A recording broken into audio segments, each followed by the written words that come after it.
بسم اللہ الرحمن الرحیم الحمد للہ رب العالمین والصلاة والسلام علی اشرف الانبیاء والمرسلین نبینا محمد وآلہ وصحبہ اجمعین اما بعد. ثوابت والمتغیرات فی مسیرۃ العمل الاسلامی، مؤلفہ ڈاکٹر صلاح الساوی، پیج نمبر 50. ہم پہنچے المقصود بالثوابت والمتغیرات. ثوابت اور متغیرات سے ایگزیکٹلی ہماری کیا مراد ہوتی ہے جب ہم اپنی اس کتاب کے سلسلے میں کچھ مباحث پڑھتے ہیں.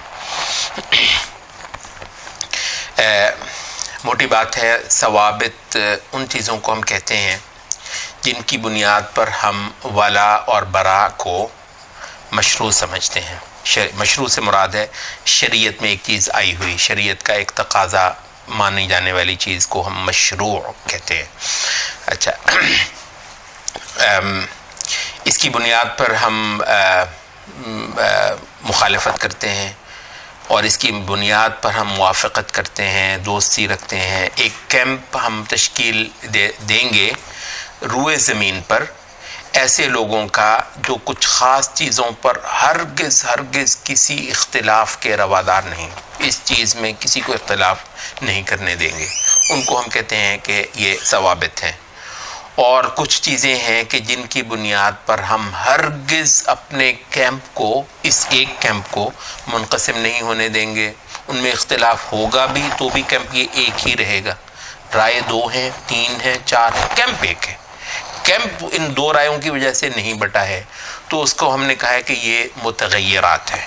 اچھا، یعنی بطور نتیجہ تو یہی چیز ہے ثوابت اور متغیرات. لیکن یہ ہے کہ بطور موجب کیا چیز ہے ثوابت اور کیا چیز ہے متغیرات. تو یہ کہہ رہے ہیں کہ یہ پیج نمبر 51 پہ جو ہے وہ دوسرا پیرا وہ چل رہا ہے.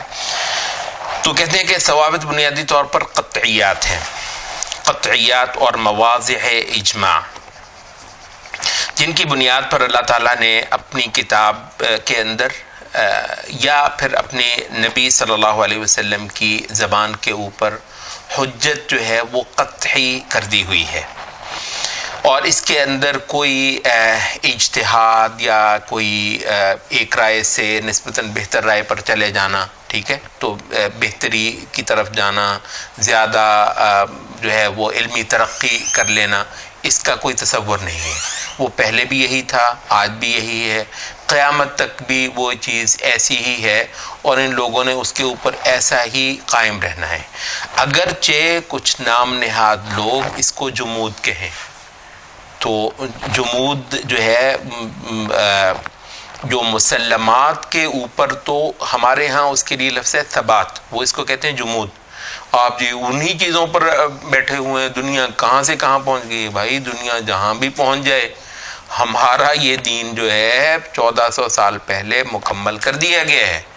اس کی کچھ چیزیں فائنل ہیں اور فائنل ہی رہنی ہے. اس سے مجھے کیا غرض ہے کہ یہ کون سی صدی ہے اور کون سا زمانہ ہے. میرا دین البتہ رسول اللہ صلی اللہ علیہ وسلم کے یہاں اس روئے زمین پر ہوتے ہوئے ہی مکمل ہو گیا ہے. اور جو چیز اس درجے کے اندر، لفظ ہم نے بولا ہے قطعی، جو قطعی کے درجے میں ہے وہ ناقابل ترقی، ناقابل ارتقاء، ناقابل تغیر اور ناقابل تبدل ہے.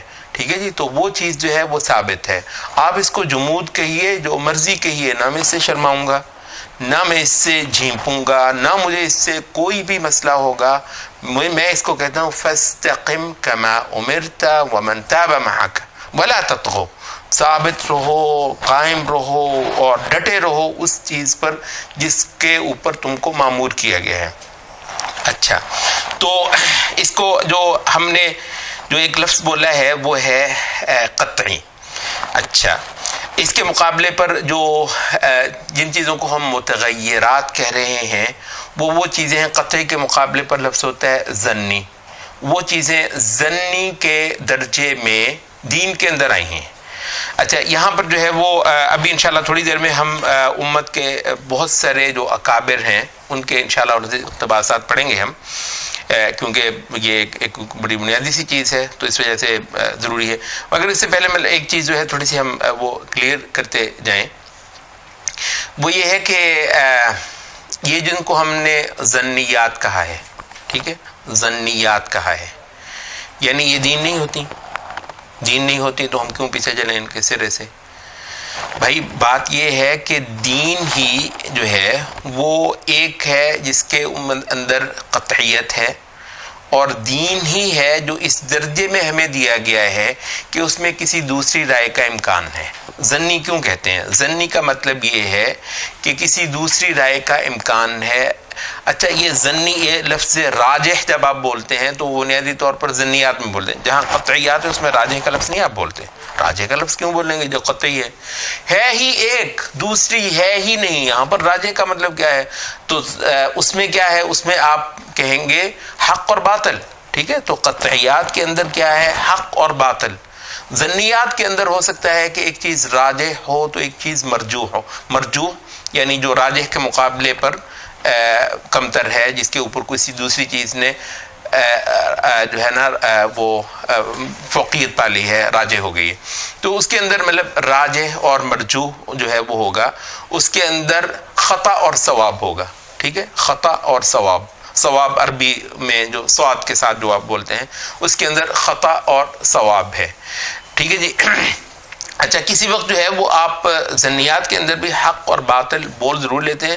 لینگویج میں نا مطلب اتنی سی ہوتی ہے، لیکن اس میں جو حق اور باطل بول رہے ہیں وہ بنیادی طور پر آپ خطا اور ثواب کے معنی میں بول رہے ہیں. جب قطعیات کے اندر حق اور باطل بول رہے ہیں تو وہ بالفعل حق اور باطل ہی کے معنی میں آپ بول رہے ہیں. تو لینگویج میں اتنی سی ہوتی ہے.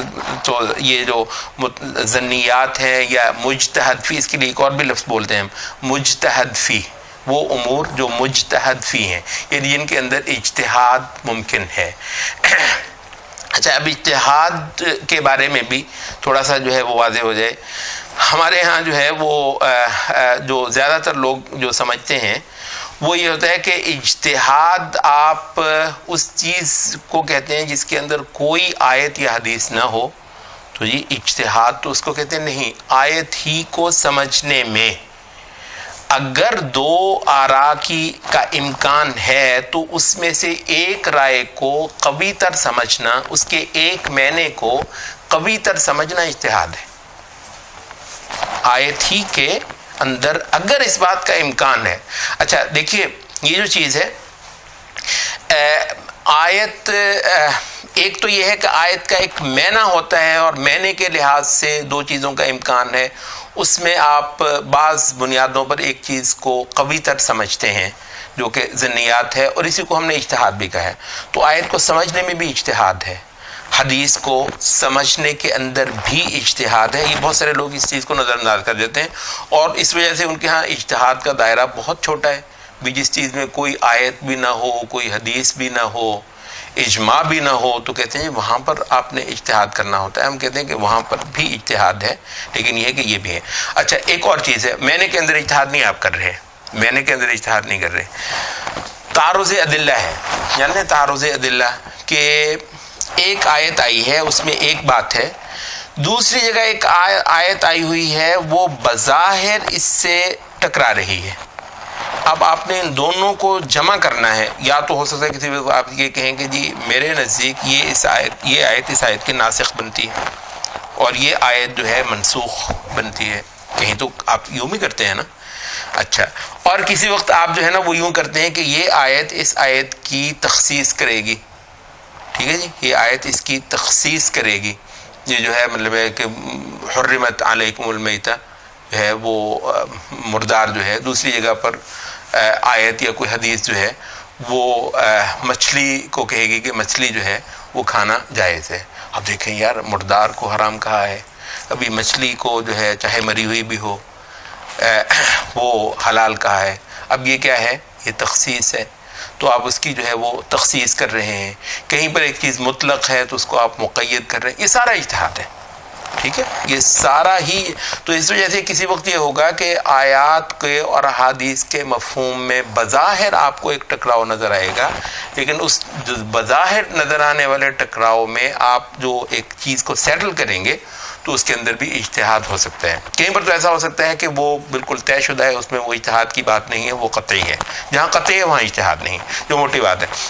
اچھا، ایک چیز یہاں پر پھر مزید، یہ اگر وضاحت ہو گئی ہے تو ایک چیز مزید آپ نوٹ کر لیجئے، وہ یہ ہے کہ ہمارے اس مفہوم میں جب ہم کہیں گے نا کہ یہ کتاب النص کا فیصلہ ہے، کتاب اللہ کا فیصلہ ہے، حدیث رسول اللہ کا فیصلہ ہے، یا کہ ہم کہیں گے سنت کا یہ فیصلہ ہے.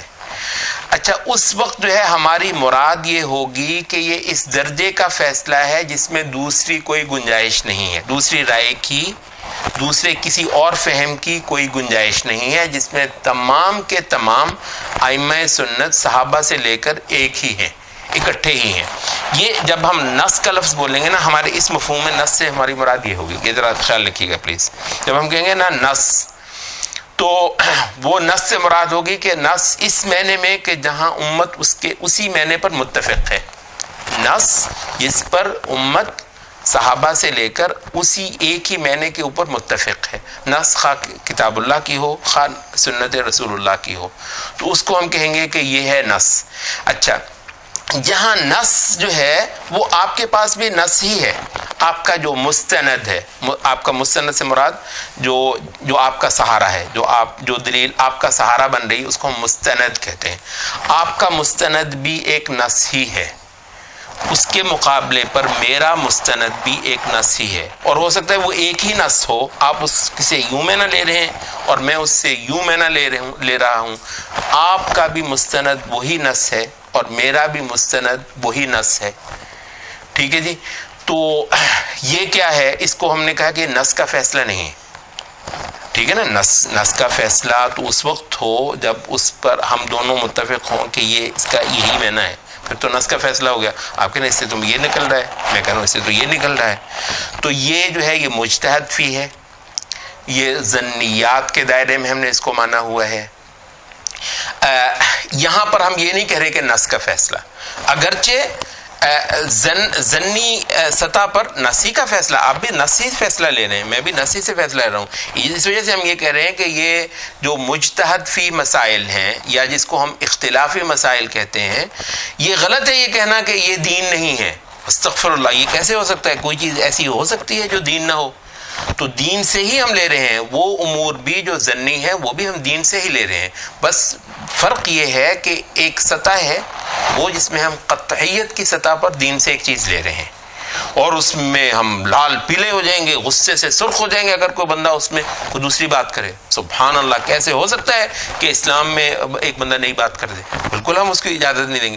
مگر یہ ہے کہ اس دوسرے میں ہاں جی ٹھیک ہے جی، آپ ایک رائے رکھتے ہیں، میری ایک رائے ہے. تو وہ کون سی ہے کہ جس میں ہم نے صرف ظن کی بنیاد پر، وہ بھی دین ہے. ادھر آپ نوٹ کر لیجیے. مصیبت یہ ہے پھر وہ آپ شاید کو بندہ ہم سے یہ سمجھے گا جی یہ جو ظنیات میں ہم بات کر رہے ہیں اس میں تو جو مرضی کرو.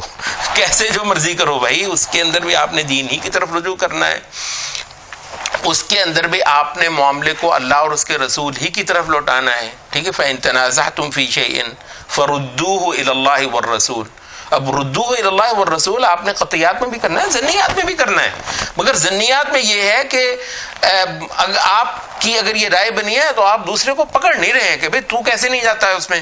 تو یہاں پر یہ ہے کہ آپ نے اپنے فہم کو دوسرے پر مسلط نہیں کرنا، اس کو بھی اپنے فہم پر رہنے دینا ہے اور آپ نے بھی اپنے فہم پر رہنا ہے. دونوں ہی اپنے اپنے ایزمپشن میں اللہ اور اس کے رسول ہی کی طرف کو معاملہ لوٹا رہے ہیں. تو اس وجہ سے یہ بھی کہیں غلط سمجھ نہ ہو جائے کہ ہم نے متغیرات کو ایسی وہ کھلی وہ دی ہوئی اندھیر نگری ہے، چوپٹ وہ ہے، راج ہے، جو مرضی کرو، ایسا بالکل نہیں ہے. اس کے اندر بھی اللہ اور اس کے رسول ہی کی طرف کو معاملات جو ہیں وہ لوٹائے جاتے ہیں.